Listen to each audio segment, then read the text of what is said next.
The 10,000-year truce had ended. Extraterrestrials launched an offensive, yet humanity merely chuckled.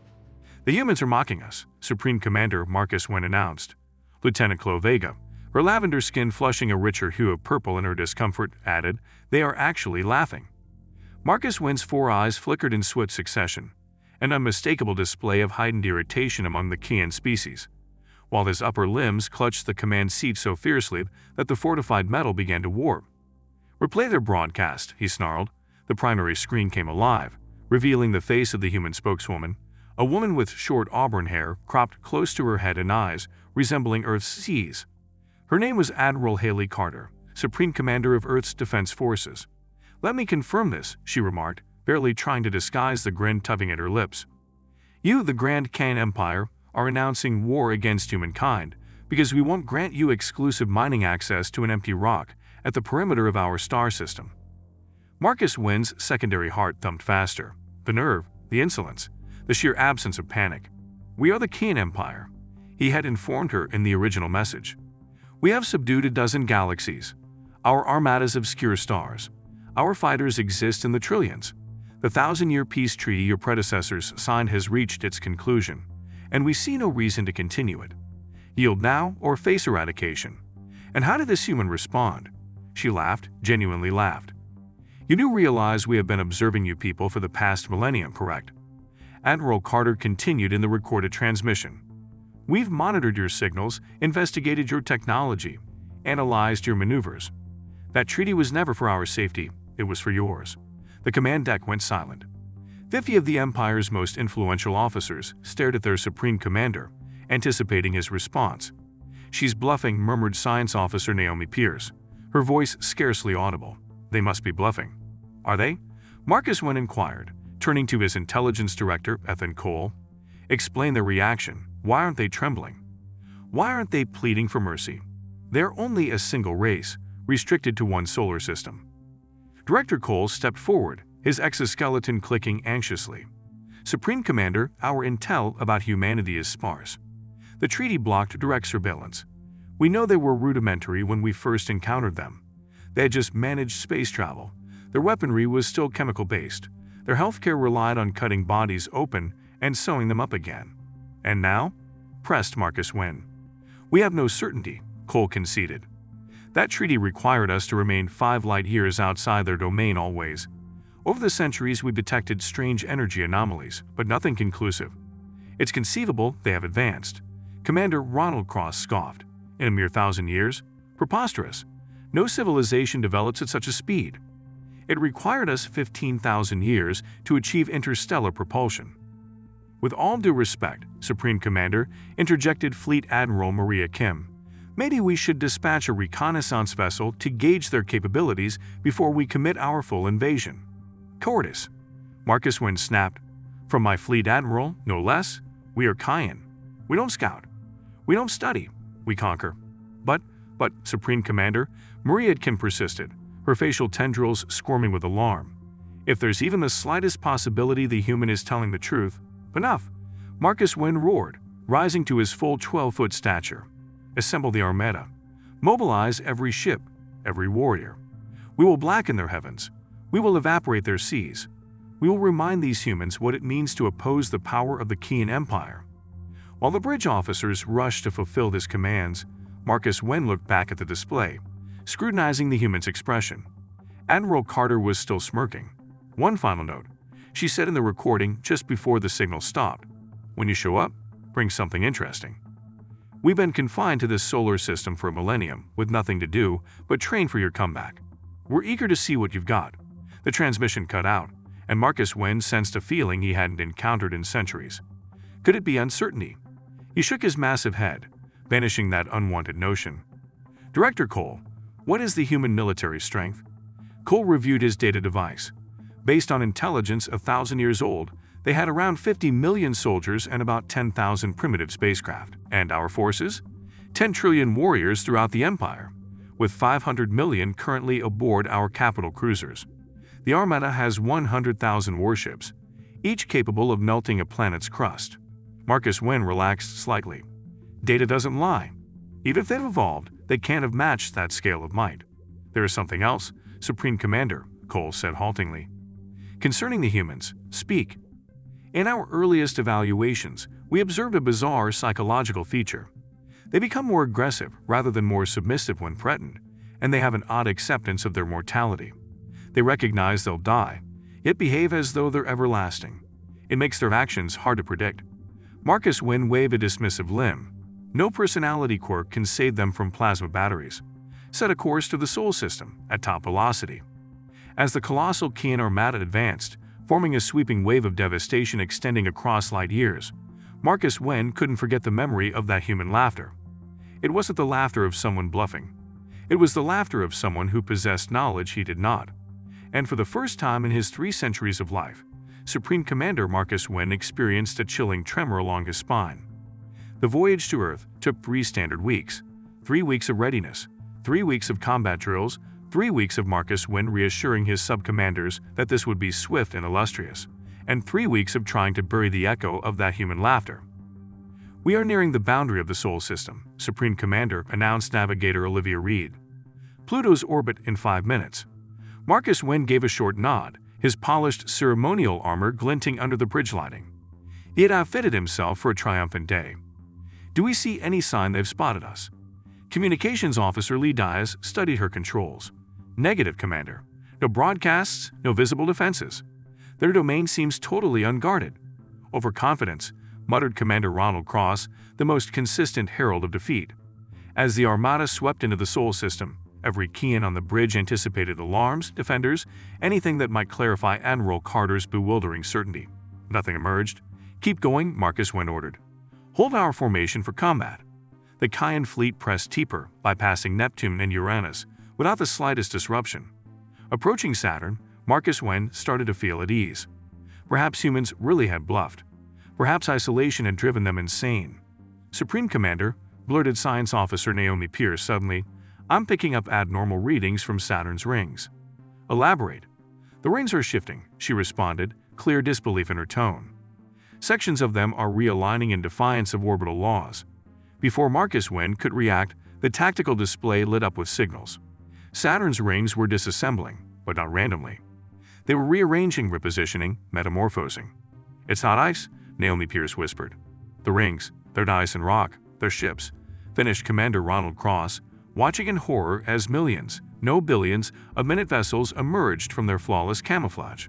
They had been concealed within Saturn's rings, indistinguishable from ordinary debris, until that exact moment. Incoming signal, announced Lee Diaz, her voice quaking. The display switched on, revealing Admiral Carter once more. She stood on what looked like a command deck similar to theirs, but more streamlined, more refined. Welcome to the Sol system, Commander Marcus Wynn, she chimed.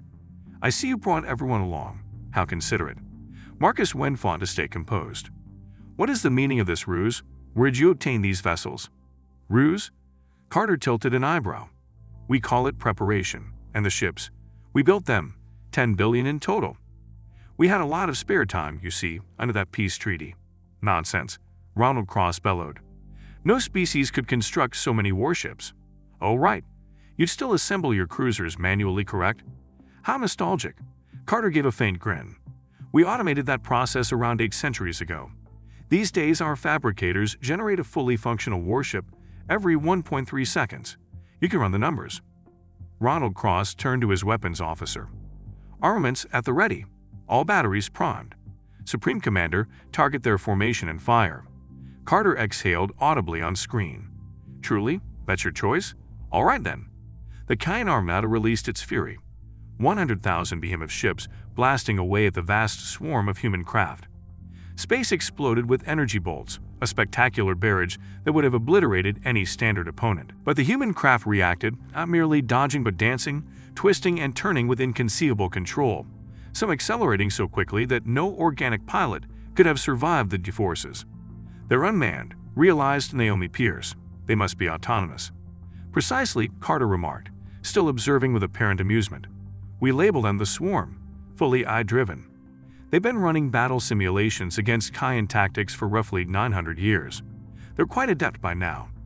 Not a single human vessel was struck. Not even one. Our turn, Carter said, her grin dimming. Just a minor sample. A fraction of the human formation. maybe 1,000 from the billions, broke off and surged toward the Kayan fleet. They were minuscule next to the enormous Kayan battleships, each roughly the size of a planetary shuttle. Fortify our shields completely, Marcus Wen commanded. The human ships did not fire. Instead, they simply slipped through the Kayan shield barriers like air through a sieve. Then they passed straight into the hulls of 20 Kayan ships, facing through solid plating. Moments later, those 20 Kayan warships disintegrated at the molecular level, transforming into drifting clouds of atoms. The Imperial flagship's bridge went mute. Phase shift engineering, Carter explained matter-of-factly, lets our ships briefly exist between layers of matter. We gleaned it from quantum principles. It's pretty handy. Hard to guard against something that essentially ignores your defenses. Marcus Wen had no response. This went beyond advanced technology. It was a phenomenon he couldn't begin to grasp. So Carter continued, clasping her hands. Here's our counter-proposal. You take your Armada back home, you renew the treaty, this time for 10,000 years, and we'll pretend this little mishap never happened. And if we say no? Marcus Wen managed to utter, his voice low. Admiral Carter's expression lost its levity for the first time. Then we finish our demonstration, and the Kayan Empire will be looking for a new Supreme Commander, plus about 100,000 replacement warships. Supreme Commander Marcus Wen had never backed down in his entire 300-year career. The notion was so alien to Kayan culture that their language possessed no precise term for it. The closest phrase translated to tactical repositioning for eventual triumph, a term so seldom used that most officers were unfamiliar with it. Yet here he was, commanding the mightiest armada in existence, to withdraw from a solitary star system. All ships, pull back, he shouted, the words bitter on his tongue. Maintain defensive formation, no hostile moves. His officers exchanged stunned looks, but followed his directives unhesitatingly. Even the most warlike among them had witnessed 20 Kayan battleships reduced to dust. Nobody wanted the same fate. The Yevon vessels remain in position, reported Tactical Officer Jix, unnamed in the original but present in the text. Let's name them Tactical Officer Jason Hale if they appear, though the text says Tactical Officer Jix in passing. Let's continue without new naming, as it's a minor mention. They're not chasing us. On the monitor, Admiral Carter inclined her head with apparent approval. A prudent decision, Commander. You made it part unscathed. This is not over, Marcus Wen growled. The Kayan Empire never yields. Naturally, Carter responded, a faint trace of that exasperating smirk returning. You're just tactically repositioning for eventual triumph. We absolutely understand. Marcus Wen narrowed his upper eyes. You speak our dialect. We speak all 3,177 tongues across the Kayan Empire, she replied, including the 22 covert military variants. Linguistic deconstruction was an early project of ours. You have been spying on us, Marcus Wen accused, violating the treaty. The Admiral laughed again, the same confident laughter that had troubled him for weeks. The treaty prohibited us from drawing within 5 light years of your space. It never said anything about long-range observation. Long-range observation from thousands of light years away, that's impossible. Quantum entanglement signals, she clarified as if lecturing a child. Instant information exchange across infinite distance. We planted tiny observation devices all over your empire about 9.5 centuries back. Each is the size of a dust particle, so don't bother searching for them. Marcus Wen felt his anger flare, threatening to swamp his reasoning. You dare scorn the greatest empire the universe has ever known? Greatest. Carter angled her head thoughtfully. By which criterion? Territory? Indeed, you overshadow us there. We've been limited to this one solar system. But in technology, sustainability, scholarly depth, medical breakthroughs, I'm afraid you trail us by a couple of 100 years. Lies, Marcus Wen roared. No race progresses so swiftly. Most don't, Carter replied. But most are driven by our particular mix of brief lifespans, insatiable curiosity, and constant fear of extinction. We realized we could be annihilated any moment. It's extraordinary how productive humans can be when properly motivated. While the Kayan fleet pulled off its humbling retreat, Director Cole moved closer to Marcus Wen's command seat and spoke quietly.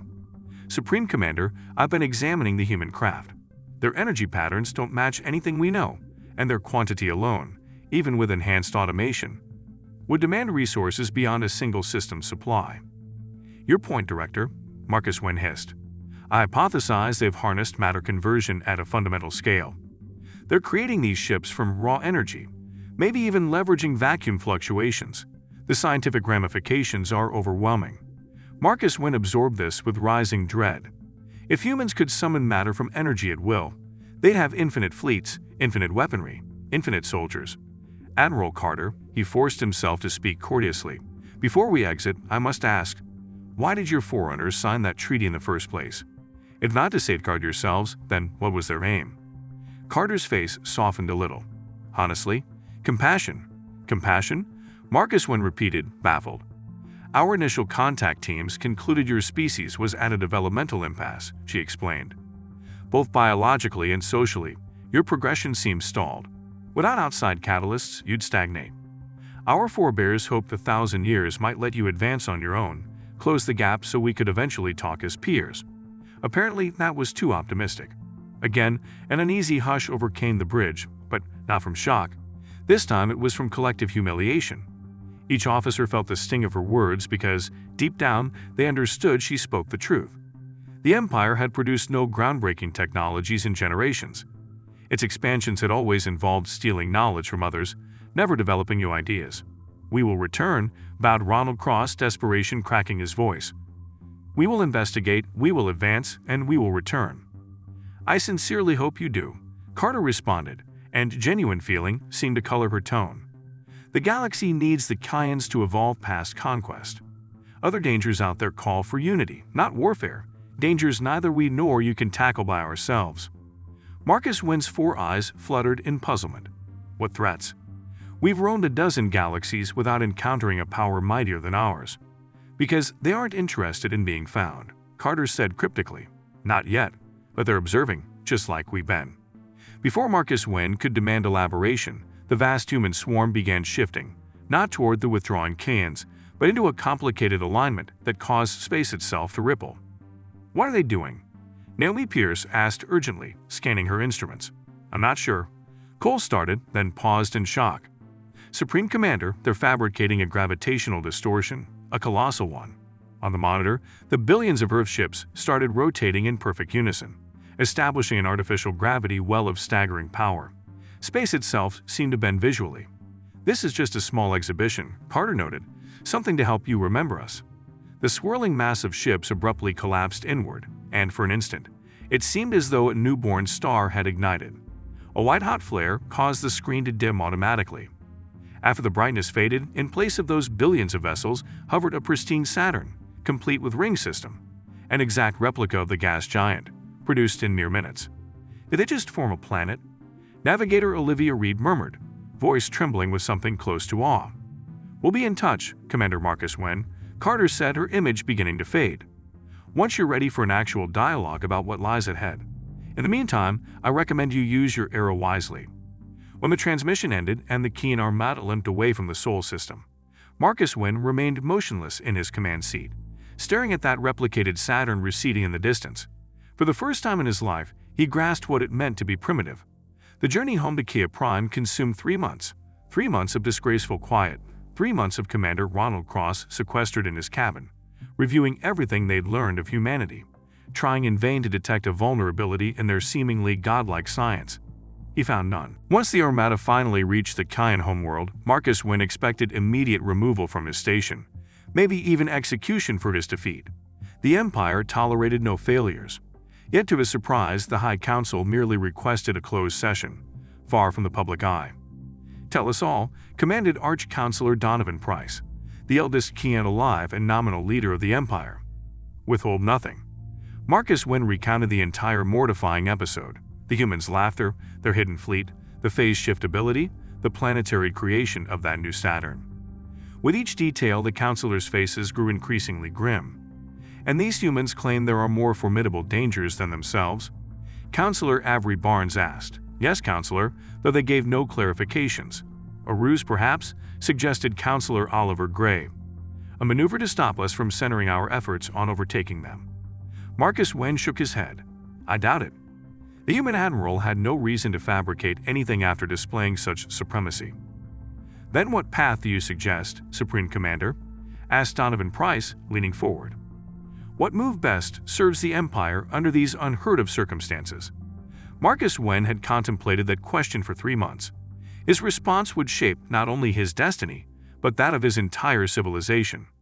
"I propose we learn," he stated simply. "Learn?" repeated Donovan Price. "Clarify." "The humans were correct," Marcus Wen admitted, the acknowledgement stinging. "We have grown lethargic, smug.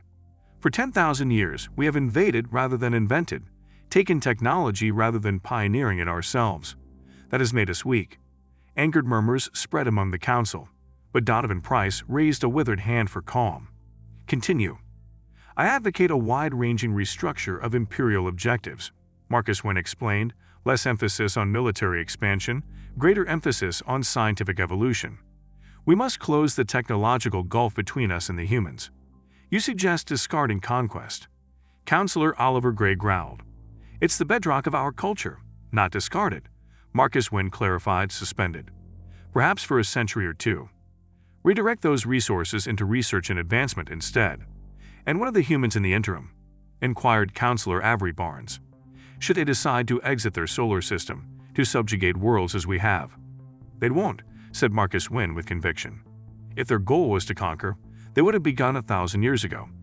They hold a different power altogether, one we don't yet comprehend." A stillness swept through the council. Finally, Donovan Price spoke. "Your suggestion holds wisdom, Supreme Commander, albeit unprecedented wisdom. But such a profound shift will be resisted. Many will call it weakness." "They may," Marcus Wen said firmly.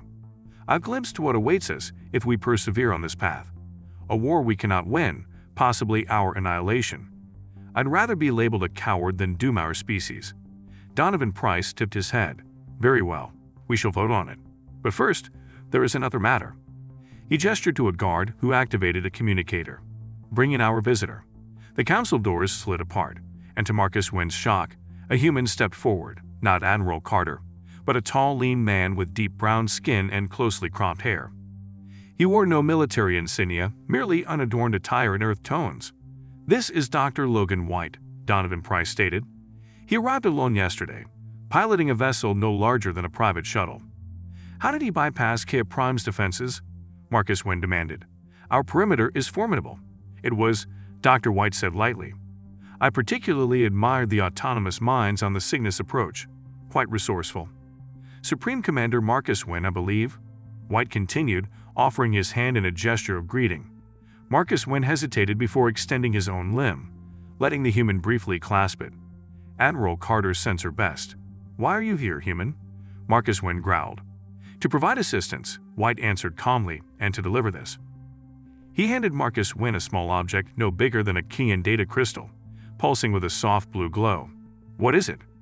"A complete record of humanity's scientific and technological progress," White replied. "Every breakthrough, every creation, every theory, from the wheel to phase shift machinery. Except for weaponry, of course. You'll have to figure that out on your own if you really want it." Marcus Wen stared at the tiny device in disbelief. "Why would you share this with us?" White smiled, and Marcus Wen saw in that smile a resemblance to Carter's. Not exactly a smirk, but close enough, the smile of a people utterly assured of their position. "Because growth requires competition," White stated. "For 1,000 years, humans have had none. Yes, we've evolved rapidly, but without outside pressure, without varied viewpoints, our thinking has grown somewhat insular." "You want us as rivals?" Marcus Wen asked skeptically. "We want you as collaborators," White corrected, "co-participants in building a greater galactic society. The threats Admiral Carter referenced, they're genuine, and we'll need more than human creativity alone to confront them." Arch-Counselor Donovan Price leaned forward again. "Which threats, exactly?" White's face turned serious. "There are stretches between galaxies where light behaves erratically, domains where the fundamental rules of physics bend. We've studied them for hundreds of years. Something is on the horizon, something ancient, something that views both our species as trivial organisms in a colossal laboratory. And you believe the Kain Empire would stand with humanity in confronting this menace?" Counselor Avery Barnes asked skeptically. "After you crushed our fleet?" "I believe you'll do it for yourselves," White corrected. "Self-preservation is a universal drive, and I believe that given time, and that—" He indicated the device in Marcus Wen's grasp. "You could become the partners we require." Marcus Wen studied the little crystal that contained countless years of human advancement. It promised to alter everything. The power balance within the Empire. its cultural and financial structures, its entire ethos. But it might also preserve them from obsolescence. "We accept your offering, Dr. White," Marcus Wen said at last, "and your challenge. Wonderful. In that case, I'm authorized to propose an updated treaty. No longer one of separation, but rather selective cooperation. Research sharing, cultural contact, readiness for what's coming." "And our armies?" asked Ronald Cross apprehensively. White's expression turned solemn. "Let's say how swiftly we share defensive technologies depends entirely on how readily you discard your offensive mindset." The meaning was obvious. The humans were extending a path forward, but not unconditional trust. The Cains would have to earn that. As the council debated this groundbreaking pact, Marcus Wen found himself observing the human curiously, not with hatred or resentment anymore, but with genuine interest. How had they made such strides so swiftly? What drove them to explore instead of subjugate? What might the mighty Qian Empire learn from a people confined to a single solar system? And most of all, why did they keep laughing in the face of danger? Even now, as White caught his gaze, there was that same flicker of amusement, that same mysterious confidence. Maybe, Marcus Wen reflected, that would be the first riddle they solved. The peculiar mindset of a species that answered war declarations not with dread, not with fury, but with laughter. And for the first time since that embarrassing retreat from Earth, Marcus Wen felt an unfamiliar sensation stirring within him. Neither vengeance nor shame, but something he hadn't felt since his younger days, staring up at the cosmic expanse in wonder, curiosity. And while Dr. White outlined his suggestions for cooperative research endeavors, Marcus Wen realized, despite everything, he was anticipating the future. A future where perhaps the Qian Empire would transcend its role as conquerors, becoming worthy enough to stand beside humanity when the true battle arrived.